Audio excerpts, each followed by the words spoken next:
Hello friend, मैं lucky Kumar LN के class में आपका स्वागत है। आज का प्रश्न है, धमनियां, सिराएं और कोशिकाएं में क्या अंतर है। काफी महत्वपूर्ण क्वेश्चन है, तो वीडियो को स्किप मत कीजिएगा। वीडियो को शुरू से अंत देखिएगा। यदि वीडियो आपको अच्छी लगे तो लाइक जरूर कीजिएगा, चैनल पर नहीं तो सब्सक्राइब जरूर कीजिएगा। तो चलिए स्टार्ट करते हैं।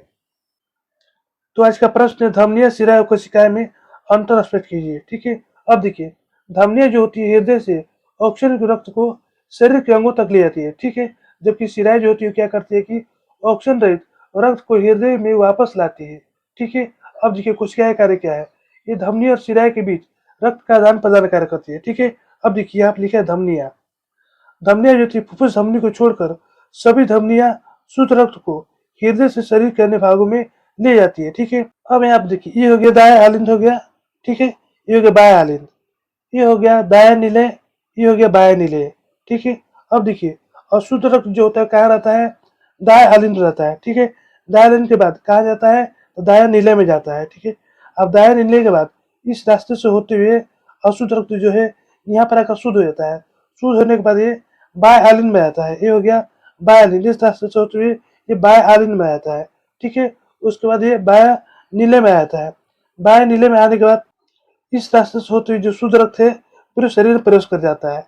ठीक है, पूरे शरीर प्रवेश करने के बाद फिर से क्या होता है, पूरे शरीर में घूमने के बाद यह अशुद्ध हो जाता है। अशुद्ध होने के बाद कहाँ आ जाता है, तो दाया आलिन में आता है। ठीक है, दाया आलिन में आने के बाद फिर कहाँ चल जाता है, तो दाया नीले में चलता है। फिर से क्या होता है कि फिर से इसी रास्ते आते हुए फिर यहाँ आकर शुद्ध हो जाता है। यहाँ पर आने के बाद क्या होता है, फिर से शुद्ध हो जाता है। शुद्ध होने के बाद फिर क्या होता है कि फिर यह बाया आलिन में आता है, फिर बाया नीले में आता है, फिर से पूरे शरीर में प्रवेश कर जाता है। यानी कि यह चक्र चलता रहता है।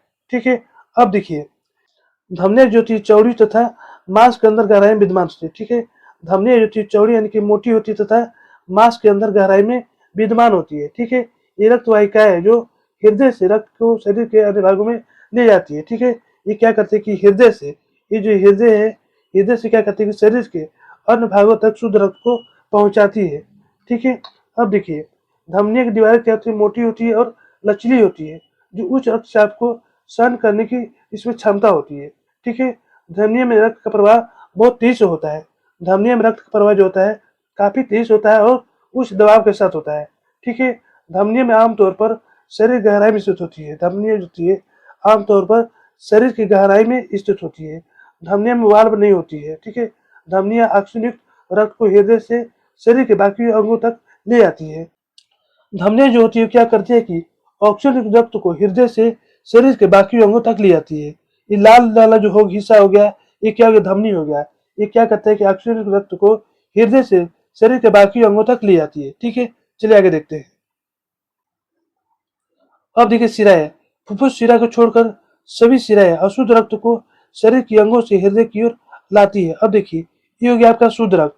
शुद्ध रक्त जो होता है धमनी से होते हुए पूरे शरीर प्रवेश करता है। पूरे शरीर में जब प्रवेश करता है तो क्या होता है, वो अशुद्ध हो जाता है। अशुद्ध होने के बाद वो कहाँ जाता है, तो दाया आलिम जाता है, यानी कि फिर से हृदय में आता है। दाया आलिम रहता है। दाया आलिम रहने के बाद कहाँ जाता है, दाया नीले में जाता है। दाया नीले में जाने के बाद फिर से क्या होता है कि वो फेफड़ा में जाता है। फेफड़े में जाने के बाद इस रास्ते से फिर से क्या होता है, शुद्ध हो जाता है। ठीक है, यानी कि फुफ्फुस शिरा को छोड़कर सभी शिराएं जो होते हैं अशुद्ध रक्त को शरीर के अंगों से हृदय की ओर लाते हैं। यानी कि पूरे घूमने के बाद जो रक्त है फिर से हृदय की ओर आता है, अशुद्ध रक्त। ठीक है, शिराएं ऊपरी त्वचा के पास पाई जाती है। शिराएं जो होती है ऊपरी त्वचा के पास पाई जाती है, जबकि धमनियां होती है अंदर गहराई पाई जाती है। ठीक है, धमनियां जो होती है मोटी होती है, जबकि शिराएं जो होती है वो पतली होती है। इसे याद रखिएगा। शिराएं में रक्त का प्रवाह क्या होता है कि धीमा होता है। शिराएं में रक्त का प्रवाह धीमा होता है और कम दबाव के साथ होता है, जबकि धमनियां में रक्त का प्रवाह तेज होता है और ज्यादा दबाव के साथ होता है। ठीक है, शिरा में वाल्व होते हैं। शिरा में क्या होते हैं, वाल्व होते हैं जो रक्त को सही दिशा में हृदय की ओर प्रवाहित करना सुनिश्चित करते हैं। ठीक है, अब देखिए, शिराएं जो होते हैं ऑक्सीजन रहित को रक्त को हृदय से वापस लाते हैं। ठीक है, शिराएं जो होते हैं ऑक्सीजन रहित रक्त को हृदय में वापस लाते हैं। शिराएं जो होती है ऑक्सीजन रहित रक्त को हृदय में वापस लाती है, यानी कि शिराएं जो होती है अशुद्ध रक्त को हृदय में पुनः वापस लाती है। यानी कि शुद्ध रक्त जो होता है पूरे शरीर में भ्रमण करने के बाद वो क्या होता है, अशुद्ध हो जाता है। अशुद्ध होने के बाद फिर से वो हृदय में वापस आता है। ठीक है, चलिए आगे देखते हैं। अब देखिए कोशिकाएं, ये बहुत पतली और बारीक होती है। कोशिकाएं जो होती है बहुत पतली होती है और बारीक होती है। ये रक्त को सभी अंगों तक पहुंचाती है। ये क्या करती है, रक्त को सभी अंगों तक पहुंचाने का कार्य करती है। ठीक है। अब देखिए दूसरा, ये सबसे छोटी रक्त वाहिकाएं होती है।